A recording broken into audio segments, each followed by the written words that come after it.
Are good foods sabotaging your weight loss as much as bad foods? In this video, I'll share exactly why and what you should do instead so you can lose the weight and keep it off.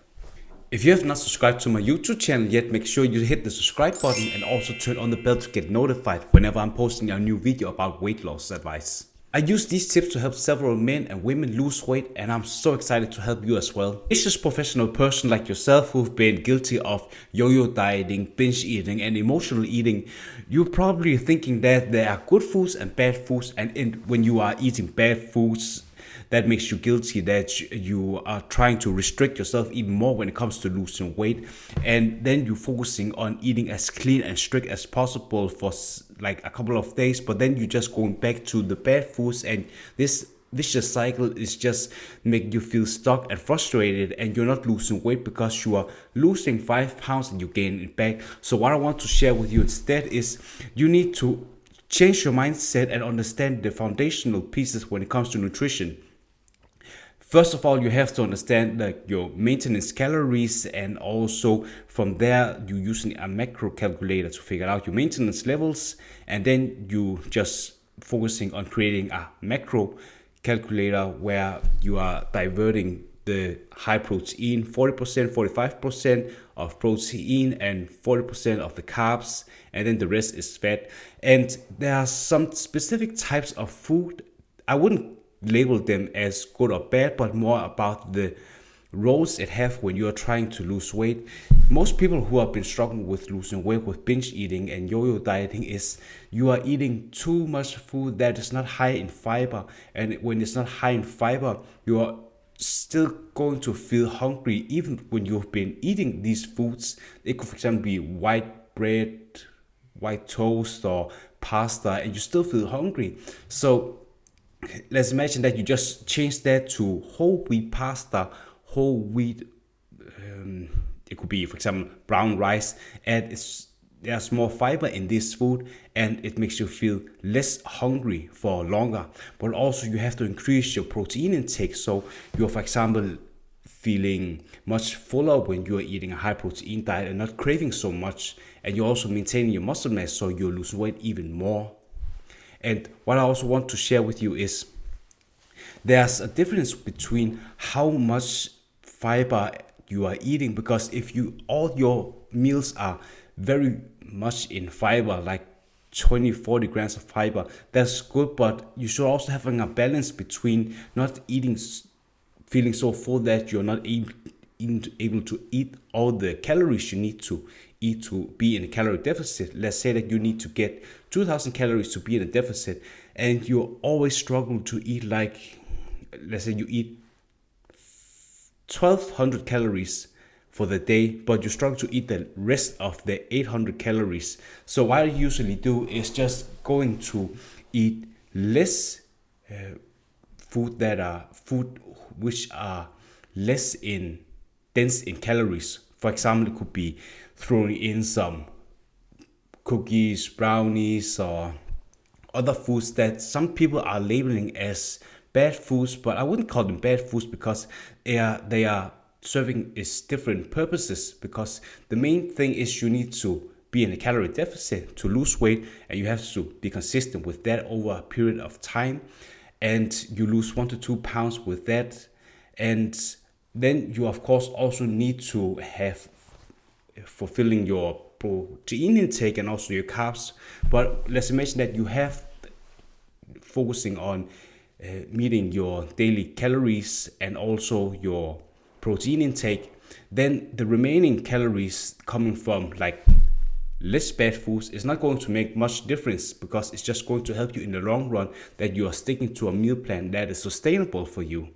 And the people who have been struggling with losing weight are focusing too much on diversing good foods and bad foods, and that just makes it life very difficult for you, because you are in a constant mindset of just restricting yourself, and I wouldn't think that's the right thing for you to do. What is your biggest takeaway so far? Just comment below. Another tip when it comes to what kind of foods you need to eat so you are not focusing so much on binge eating and yo-yo dieting is you also have to understand the types of foods that is going to help you with whatever goals you have. Let's imagine that you're running for a marathon and you need a lot of energy to run for an hour or 2 hours. So what basically you want to do is that you are focusing on eating like a bowl of, like, say, pasta with like some chicken breast, and that pasta bowl has like a whole wheat pasta, as it's just easier for you to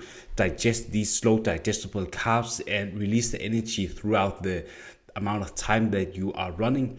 And also you need a lot more energy to like focusing on running as fast as possible. So you want to have a mix of slow digestible carbs, which is like the pasta, and also fast digestible carbs. That could be, you could have some protein bars, like some muesli, as it's more high protein.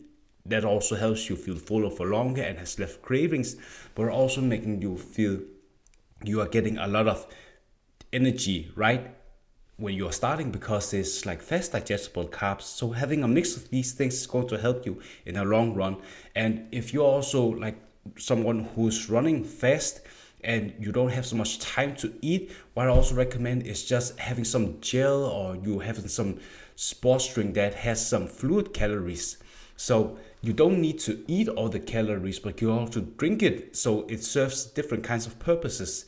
So if you need to, for example, run this marathon, you could, for example, drink some energy drink that has a lot of like fast digestible for you, and also you can get a lot of this sugar there in this energy drink, and also the caffeine to help you feel elevated to run faster and not feeling you have low energy.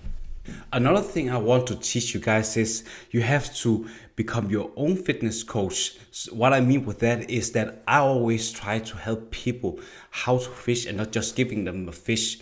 So it's more helping you guys to be more independent of how to structure your own meal plans and also your workout plans, so you can actually understand when you're going out with friends. You, of course, you can eat that cake.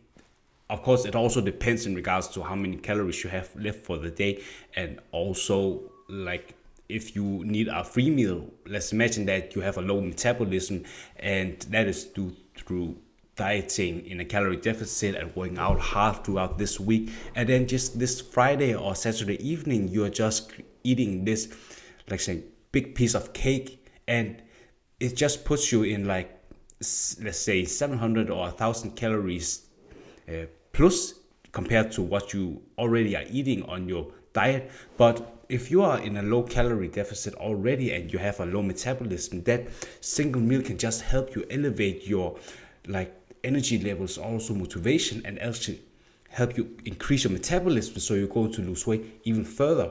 So it's more about being strategic in regards to when you are implementing these things. So I lost 60 pounds in 8 months and kept it off for 12 years, and also helped my clients lose like 15 pounds in like 8 to 12 weeks, getting a lean toned body. But it was not them restricting themselves too much, it was more implementing strategies when to increase their carbs so they could feel more full and have more motivation when trying to lose weight. So that's what I'm trying to teach you guys, and also making sure that you can actually just try to lose a bunch of weight, but you also have to be realistic of how it's going to work.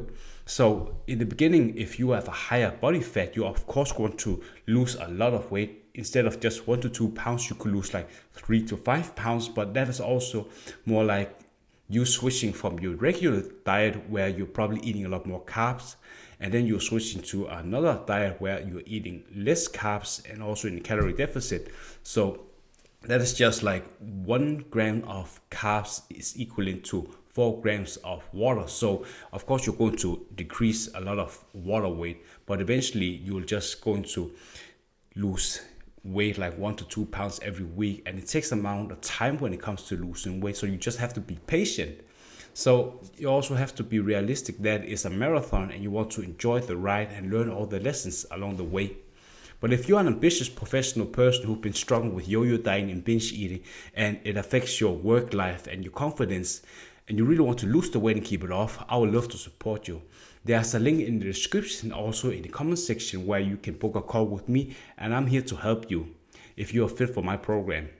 And also, I also have another video that's going to be helpful to you. Thank you so much. Have a great day.